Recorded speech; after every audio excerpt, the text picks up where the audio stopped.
All right, MASH theme, yo. This is called Suicide is Painless. I spent way too many hours of my life when I was young watching MASH. I used to love this show, man. I loved Hawkeye, the whole deal. Really, really fun. And this theme is actually really super just sweet. Very, very sweet theme. You got the woodwinds and, you remember it from when you were a kid and it's like, oh my gosh, it hurts my heart listening to that song for some reason. I don't know. I don't know why that is. That taxi cab or the taxi theme, all that kind of stuff. I don't know. But they're just very melancholy sounding, very, very sweet. Bittersweet. Anyway, you are going to learn this, yo, because it is not hard. It sounds really sweet when you put it to the bass, and I'm going to show it to you. And I am Finbar of Finbar Bass. Okay, so don't forget to click on the YouTube text box right down there. There's a little clicker, and there you'll get some free lessons that aren't on YouTube at all. You got to click that box for it. And the whole idea behind these lessons is that they are allowing you to practice and to get better on the bass and to learn your chops and to get faster, learn different techniques, but you're learning it in a musical context. So it's not like, no matter what, when we play bass, you're not going to be able to learn everything just through songs. You're going to have to do some rote repetition and some learning. So why not minimize that as much as possible and make it fun to learn? And that's the whole idea behind all this stuff, and behind this, these videos and everything, is to just basically be able to play the bass, be able to learn how to play stuff on the bass, but to do it while you're having fun, right? And they're free, they don't cost anything, so you might as well click on that link, get those videos, yo. All right, so to start this off, you're gonna be on the 14th fret of the, you're really high on the bass here, right? You can play this lower if you want, I just thought it sounded kind of cool high. You're going to be on the 14th fret of the G string and then down to the 12th. Right? And then you're alternating between that 11th and the 12th fret on the G string right here. So you got... Oops. So you got...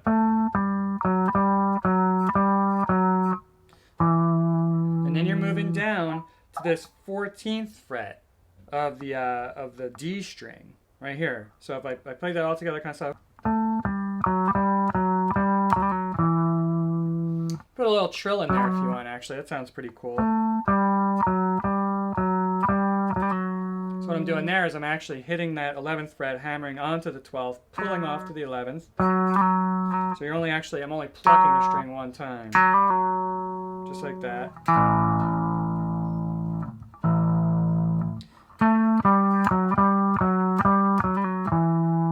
Like that. And then you're going to be alternating between the 11th and the 11th fret of the G and 14th fret of the D string. And then you're going to move it down to the 12th fret of the D. So you got...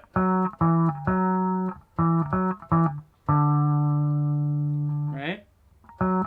So here's something interesting. Then you start on the actual 11th fret of the G string, and then you're back to that 14th fret of the, you'd think you'd start on the 12th, right?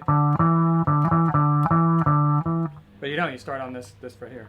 And then you're going to go alternate between the 12th and the 14th frets. So you got... And you're going to bring it all the way down to that 11th fret of the D string. And then you're alternating between the 11th and the 12th fret. Well, you do that 3 times.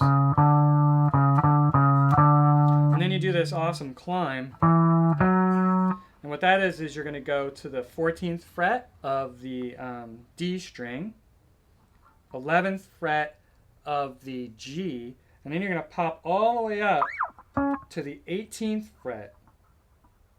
Yeah, 18th fret of the G string, and then all the way up to the 23rd fret. So I got the 18th fret. That's what that sounds like right there. Many of your basses at home are not going to have that 23rd fret right there. And if you don't, that's fine, because all you need to do is just, instead of hitting that, you can just hit a lower octave. And it's not going to be a problem. It'll still sound very cool. Maybe even cooler than going way up high. You can devise something else for yourself right there. So if I was to play that I'll play that all together. I'll play that all together kind of slow, just so you can see what that looks like.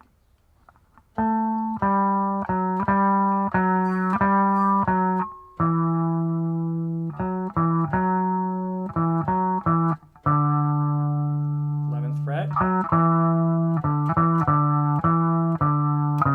11th, 12th of the D. Climb.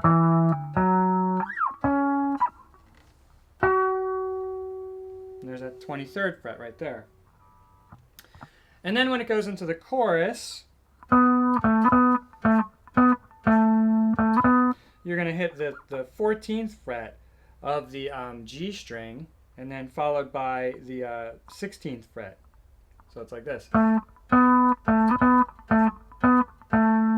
You're alternating between those. And then after that, you do the same thing right again. And then what you're going to do is you're going to hit that 14th fret again, and then you're going to go down to the 11th. Right? That probably sounds familiar to you. And then back to the 14th. So you got 14th on the, this is all on the G string now. 14th, 11th, then 14th, up to the 16th fret. And then you're going to go all the way up from, this is the 16th, to the 19th fret, right here. So you got 19, 21, and then 19 again. Whoops. 19, 21, and then 19 again. Just like that. Then you're going to go, and then you're going to go back to that 16th fret, and then hit the 14th, and then 16. So if I did that all together to show you what it looks like.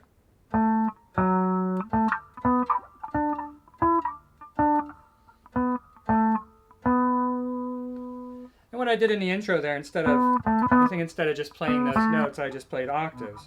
So I got. So really, the octave, this is an octave position right here that my hand is in. Normally you're hitting that note, well I just threw in its octave with it, and then I'm plucking the two strings instead of, you could actually do it like that if you wanted to, strum, but I'm just plucking those strings. And the way you're going to hit that is, every time you're supposed to hit a note here, the high note, just go like 2 frets down from that note, 1, 2, half steps if you want to call it, and then 2 strings up, right there. And that's going to be an octave, and that's an octave no matter where you put it. That'll always be an octave on the bass, that position of your hand right there.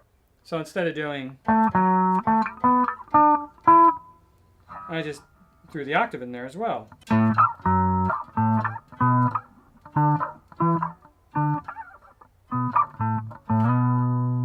Just like that. So another thing is, when you're playing and hanging out on the high strings, you're going to want to mute the lower strings out, right? If you're spending a lot of time up here, if you want those to really ring out and sound clear, you're going to want to mute the rest of them out. So the way I do that is I use this floating thumb technique, right? So it makes it real simple. I don't even have to think about it.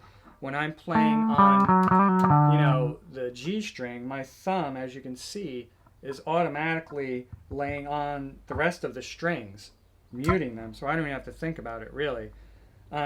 There's other ways of doing it too. If you do use a, if you're using the technique where your thumb is actually resting on the string, like this, you can place your thumb on that, it's going to be on the D string, but you can also kind of lay it down a little bit so it's kind of resting on the rest of those strings right there. Anyway, this is Finbar of Finbar Bass. Thank you so much for listening. Don't forget, click on the little link right down there in the YouTube text box, get some free stuff. And you can always subscribe to Finbar Bass, my bass channel. There are tons more of these lessons on there. There's lots more themes on there. There's anime on there, and there's metal, and there's really nice sweet stuff. There's all kinds of genres of music. There's rock, there's old stuff, there's new stuff, blah, blah, blah. So please do check that out. And as always, and when you're checking that out, and when you're hanging out in your daily life, have fun, yo.